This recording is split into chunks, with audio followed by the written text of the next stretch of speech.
So yun po, gagawa po tayo ng sample para po sa bakal. So yung bakal po gagawin natin parang kahoy. So aaspihan po natin to. So uno po, a-applyan po natin to ng epoxy primer. So isang mano po ng epoxy primer. At pagkatuyo po, liliyahin po natin to ng 400 grit. At pag nalihan na po, ayan, a-applyan po natin ng acrylic lacquer paint white. So isang mano lang po na acrylic lacquer paint white ang ating i-apply po dito. At pagkatuyo po niyan, liliyahin po natin yan ng 400 grit. At pagkaliha po natin, applyan po natin to ng Acricolor burnt amber and raw sienna. So ayan po, in-applyan po natin ng Acricolor gamit po ang ating roller. So yan po ang ginamit natin pang husky.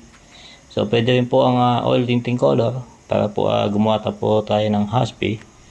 Kaya alam po na napakatagal po nitong matiyo. Pero yun po ang karamihang ginagamit ang oil tinting color para po sa mga bakal o pang husky. So pagkatuyo po niyan, applyan po natin ng sanding sealer. So alalay lang po sa pag-apply ng sanding sealer, lalo na po pagka roller po ang ginagamit po natin.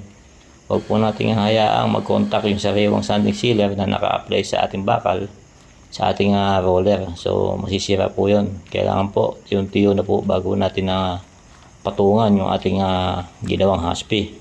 So pagkatuyo po niyan, liha po tayo ng 400 to 600 grit at pwede na po natin yan i-top coat.